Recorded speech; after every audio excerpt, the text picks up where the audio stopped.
So join us. See what shenanigans we get into next. Who knows, maybe somewhere along the way, you'll find your favorite winemaker. Harvest. August through October, the Winemakers World Cup.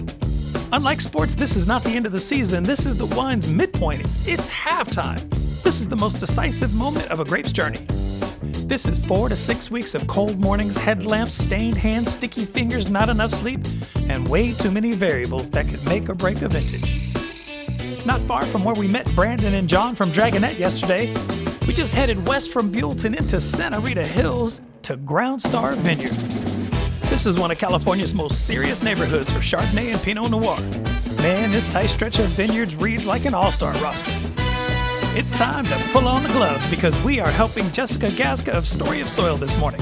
Her Pinot Noir is ready to come off the vine. No pressure, just the entire vintage on the line, and it's my first harvest.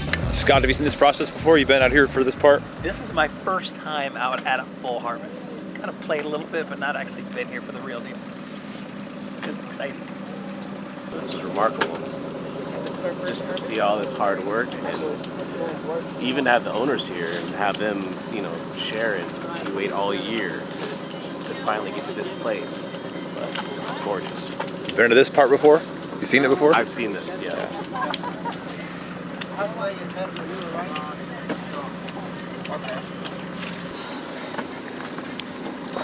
Jessica, what are you looking for? So leaves, stems, bugs, if you see any.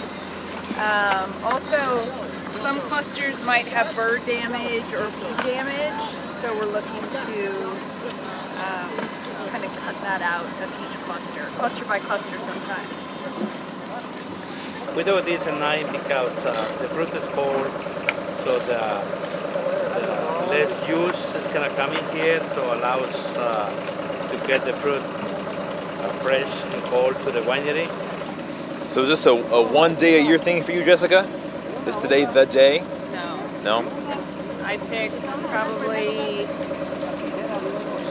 20, 25 days, a lot. Okay. I work with like 14 different vineyards, and in this vineyard alone, I have 3 blocks of Pinot Noir, a block of Grenache, and a block of Syrah. So I'm going to be on this vineyard 5 days doing this. And how do you feel being out here? What's the feeling getting up at 4 a.m. to come do this? It's magical. I think it's amazing. I love it. This is my favorite part of the year. It's the best time. Harvest is the best time. So harvest is straight nuts. The crew moving in and out of the shadows, headlamps cutting through the dark, buckets flying, shears snapping, and what seems like an endless tumble of fruit keeps rolling into these big old macro bins. But then there's us. Ricky and I trying to ask thoughtful questions, Taylor trying to capture the whole thing while Jessica's on the clock. 2 words come to mind: not ideal. So when the tractor rolled back after the first row, we made a decision. If we were going to be here, we are absolutely not getting in the way. So we gloved up. Taylor took to the sky, buzzing the vineyard with his drone, and Ricky and I climbed onto the trailer with Jessica and vineyard owner Chiarra. No more sidelines, no more spectating. Just great buckets and on-the-job training in the dark. So Jessica, you said this is your first time working with this clone, Yeah. right? Yes, correct. So what's different? Smaller clusters? Is it- Smaller, tighter clusters. I feel like the color is a little different too. Big no. Those are pretty elongated, but very tight compacts. Did someone recommend that you come work in this block, or you just wanted more? Or? I just wanted to check it out. Yeah. Yeah, just to see the difference. So because I do single vineyard, single varietal, right, that takes away the blending opportunity for me to make, let's say, Santa Rita Hills or a Santa Barbara County, Right. and put together different components to make a more complex, more interesting wine. I can actually achieve that within a vineyard if I'm working with different rows, different blocks, different clones. Totally. Working with 3 different clones here and picking 3 different times. That gives you me the texture. opportunity, Yeah. Texture, depth. Yeah. I can pick early, Right. have higher acid, lower bricks, and then I can pick later potentially and potentially have higher bricks, lower acid, but then these components come together Together for to a good blend. a more interesting depthful wine, not so monolithic. Get to work, kid. No pictures for you. No break time. Will you consider making a Santa Rita or Santa Barbara? So we make about 3,000 cases. 95% is DTC. Right. We have had so much interest from, let's just say, 10 different states and like Japan and Denmark wanting to sell our wines. For distro? We just don't have enough of it. Is that DTC as well, or is that distro? I don't Like know. Japan? Oh, distribution. Okay. Yeah. I don't know. I struggle a lot with making more wines. One, I don't want to dumb down the wines. I know every barrel in my winery. Yeah. The more wine you make, kind of the less in touch you are with it all, truly with it all.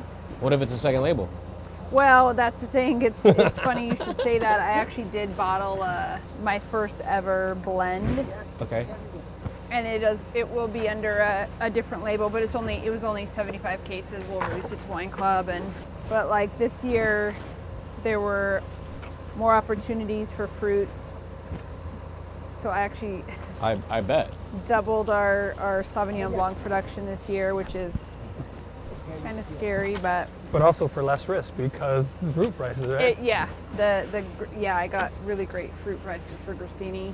Chiarra, this is your first harvest out here, right? Being a new vineyard owner, this has got to be It pretty is special. Very exciting. Tell me about very your feels. exciting. It's emotional. My husband and I purchased this vineyard last summer and see all the different winemakers that we work with, like Right. Jessica, come in and have their own experience and their own unique expressions. It's just so exciting. Yeah. About how many different wineries are purchasing fruit from you? About 5. Okay. We have some plans. We're planting some Chardonnay. You see those 2 hills, those 2 blocks over there that are just cleared. Oh yeah. We'll be putting some Chardonnay in. Mostly the vineyard is planted to Pinot Noir, but we do have some Grenache and Syrah, a tiny bit of Viognier and Riesling here. Nice. We're missing Chardonnay, so. Need some Chardonnay. Blanc de Blanc is in my future for sure. Oh, well, see, now you just told Now a different story. Now we're talking. Now we're talking. Now we're talking. Is, are you worried about the emotional letdown that's going to happen after this is all gone? Well, we still have another month at least. Oh, yeah. It might even be into late October, maybe even early November. It's a cool vintage so far, Yeah. so I think we have plenty of time. Plenty of time. It's stretching out this year. To let it settle But in. the work is never finished because with our regenerative farming, actually a lot of work begins after harvest because that's when you do all the soil prep for the next growing season. So we'll be layering down compost. We'll be doing a whole bunch of, we have this custom seed mix for cover crops that we special ordered. So there's a lot of work that happens after harvest, actually, especially with the way that we farm. And I'm really excited about that. I've become somewhat of a soil geek myself. So, and when it comes to expressing terroir, if you aren't farming soil first, you're not really expressing terroir. I mean, it's all just kind of marketing. So I'm really excited about the future. And hopefully, what Jode and I here at Groundstar want to inspire is other vineyards in the area to take that next step. And I know it can be difficult in the farming culture to take risks or what are perceived as risks and go into uncharted territory, but it just takes someone to be an example. In the dark, you feel it more than you see it. The weight of the fruit, the stickiness on your gloves, the soil under your feet, and the ache in your back. Nothing romantic here, y'all, just work. You notice how words about terroir always lean towards romantic? The fog, the wind, the rolling hills. But keep it real, terroir starts in the earth. As Chiarra is learning, changing the way a vineyard is farmed is not easy. Conventional agriculture is predictable and backed by tradition. Regenerative farming is dynamic and constantly evolving. My view is simple. If you choose organic tomatoes at the grocery store, then you care about farming. So shouldn't your wine grapes get the same consideration? Working with the sun rising just beyond the fog, you realize that this isn't just harvesting fruit early in the morning. This is stewardship. But ever since we've taken this on, it's like, I can't do anything else besides this. It's a lot. What are we doing again? Because I am so lost in grapes. We can see our faces now. Yeah, no, you can actually see us. Yeah, the sun has come So, up. yeah, Jessica, what's the program here? What are we doing? So am I doing this right? Do I throw away all the grapes? You're fired. Yeah. So yeah, obviously we started this pick in the moonlight, and now we're here in the sunlight, which is awesome. Picking out MOG, which is materials other than grape. That's what it stands for. Which MOG. is Okay. leaves. Shirt. That's your next shirt. That's my next shirt. Get rid of the MOG. So any leaves, stems, picking out small clusters that may be problematic with bird damage or bee damage, things like that. I'm full over here. This is our final block here for Pinot Noir. Yeah. Are there more like that? Did you see more? No. It's good to see the full bins. Yeah. Is the fog a good thing? Yes and no. The fog is a great thing for the growing season in that it helps the grapes cool down on a daily basis. So you really want that balance between the sunshine and the fog. The fog can be problematic if it's too heavy because it can cause mildew. And mildew is a really difficult challenge in vineyards, but you can see here, no problems like that. So did we get lucky today? It's it's the whole year, right? It's about the whole year. It's a balance of the whole year, not just one night or one day. So this is actually really good that it's still foggy and not sunny, because we also want the grapes to come to the winery cold. Last one. Last one. Ultima. Woo! All right, so picks all done. You know, what's next? You tired? Nap time? Coffee? What are we doing? We are just getting started. Oh no! No. Yes, so back to the winery. Time to go stomp on some grapes, brother. We do a little You do pre-shot. not want to compete with me, bro. I absolutely want to compete. Let's do that right now. Let's go get a smoothie. I'll go get a coffee. I got me. While most people would be looking for a nap or their lunch break right now, this is the beginning of Jessica's day. We pulled several tons of Pinot Noir from Groundstar Vineyard here in Santa Rita Hills, and now we need to boogie.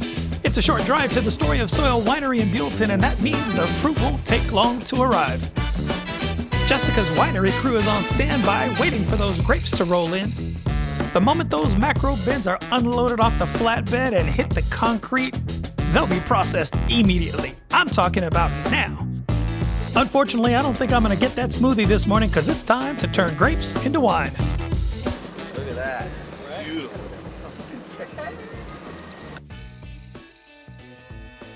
You want to get in and do a little Pijage? Yeah, I'll definitely do some pijage. Competition. Competition, let's go. Oh, jeez.